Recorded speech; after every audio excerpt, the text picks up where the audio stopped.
आइए सुनते हैं मुंशी प्रेमचंद जी की कहानी बूढ़ी काकी।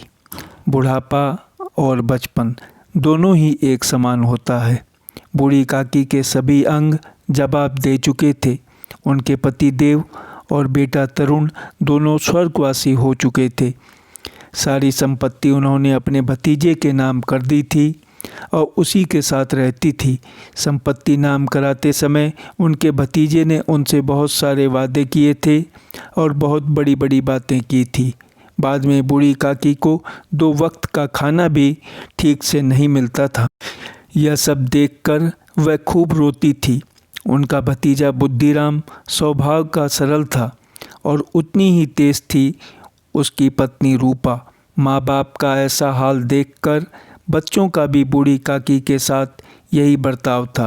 बूढ़ी काकी कई बार क्रोध में आकर उनको गाली देती तो रूपा सुन लेती तो उनको बहुत मारती और गालियाँ देती। इसी कारणवश वह शांत रहना ही उचित समझती थी।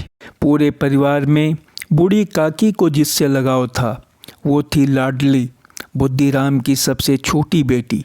लाडली अपने दोनों भाइयों के डर से अपने हिस्से की मिठाई बूढ़ी काकी के साथ बैठकर खाती थी। बूढ़ी काकी अपनी कोठरी पर थी। बाहर जश्न मनाया जा रहा था। बुद्धिराम के सबसे बड़े बेटे मुखराम का तिलक था। खूब खुशबू भी आ रही थी और मेहमान बाहर बैठे बातें कर रहे थे। बूढ़ी काकी यहाँ भूखी बैठी थी। आज तो उन्होंने रोया भी नहीं क्योंकि अपशगुन हो जाता। उनको खाना देने वाला कोई नहीं था और आज लाडली भी उनके पास नहीं गई। वह अलग अलग खाने की कल्पना करने लगी और यह सोचते हुए वह कढ़ाई के पास जाकर बैठ गई। रूपा अपने काम में बहुत व्यस्त थी। वह कभी यहाँ जाती तो कभी वहाँ जाती। गला प्यास से सूख रहा था किंतु उसे 1 मिनट भी टाइम नहीं मिला और ना ही उसने क्रोध जताया। नहीं तो पड़ोसी बोलते कि इतने में ही उबल गई। इन सब के बीच उसने बूढ़ी काकी को कढ़ाई के पास बैठे देखा तो उसे क्रोध आ गया। उन्हें दोनों हाथों से झटक कर बोली, ऐसे पेट में आग लगे, पेट है कि गोदाम। झोपड़ी में बैठे रहने से क्या दम घुटता था। अभी तक मेहमानों ने भी नहीं खाया और भगवान को भी भोग नहीं लगाया। तब तक धैर्य ना हो सका। यहाँ लोगों को दिखाने के लिए आई है क्या? खाने को क्या मैं खाना नहीं देती? क्या इधर उधर कुत्ते की तरह मुंह मारती फिरती हो? चुड़ैल ना मरे न खाना छोड़े। हमारा नाम बेचने पर लगी है। नाक कटवा कर ही दम लेगी। इतना ठूसती है न जाने कहाँ भस्म हो जाता है। भला चाहती हो तो जाकर कोठरी में बैठो। जब घर के लोग खाना खा लेंगे तब तुम्हें भी मिलेगा। तुम कोई देवी नहीं हो कि तुम्हें पहले भोजन करके तुम्हारी पूजा की जाए। बूढ़ी काकी बिना कुछ कहे रेंगती हुई अंदर चली गई और बेचारी कर भी क्या सकती थी। उन्हें रूपा पर क्रोध नहीं था बल्कि वह सोच रही थी जब बाहर वाले नहीं खाए तो वो कैसे खाना खा लेगी। इतनी जल्दबाजी क्या थी यह सोचकर बहुत देर तक बैठी रही इस इंतज़ार में कि जब कोई बुलाएगा तभी जाऊंगी। बहुत देर हो चुकी थी। उसने सोचा अब तक तो सब खा चुके होंगे। वह फिर से बाहर आई परंतु मेहमान अभी बैठे थे। वह बोलने लगे, अरे ये बुढ़िया कौन है या कहाँ से आ गई? देखो किसी को छू न दे। यह देखकर बुद्धिराम ने पूरी की थाली पटक दी और बूढ़ी काकी को एक अंधेरी कोठरी में धम से पटक दिया। अब तक सभी ने भोजन कर लिया था पर बूढ़ी काकी को कोई पूछना नहीं आया। लाडली बूढ़ी काकी से बहुत प्यार करती थी पर वह उनके पास अपनी माँ के डर से न जा सकी। उसके मन में कई बातें आ रही थी और बूढ़ी काकी के साथ किया बर्ताव भी अच्छा नहीं लग रहा था।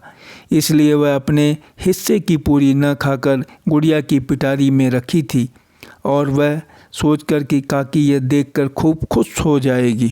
रूपा आंगन में सो रही थी। जब लाडली को यकीन हो गया कि वह सो गई है तब हिम्मत करके लाडली काकी के पास गई। काकी की उम्मीद अब तक तो मिट चुकी थी और जो कुछ भी हुआ वह उनके दिमाग में आ रहा था। इतने में एक आवाज़ आई, काकी उठो मैं पूड़ियाँ लाई हूँ। उन्होंने लाडली को गोद में बैठा लिया और झटपट सारी पूड़ियाँ खा ली, पर उनका पेट न भरा। उन्होंने लाडली को और पूरी लाने को कहा। लाडली ने कहा, अम्मा सोती है, जाऊंगी तो मारेगी। काकी अधीर हो गई थी और उनकी इच्छाएं बढ़ गई थीं।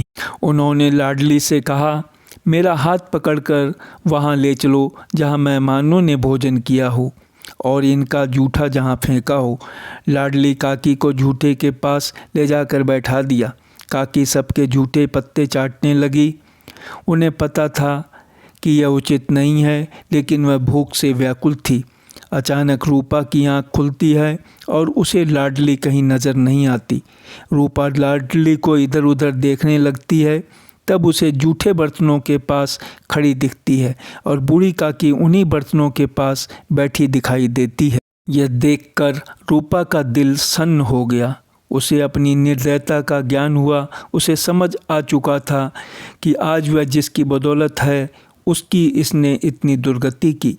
रूपा उठी और पूरी थाली सजाकर बूढ़ी काकी के पास जाकर बोली, काकी उठो यहाँ से और भोजन कर लो। मुझसे बड़ी भूल हुई है, बुरा न मानना। परमात्मा से प्रार्थना कर दो कि वह मेरा अपराध क्षमा करे। बूढ़ी काकी सब कुछ भुलाकर सिर्फ खाना खाने में लगी थी और वहीं रूपा वह स्वर्गीय दृश्य को देख रही थी। धन्यवाद।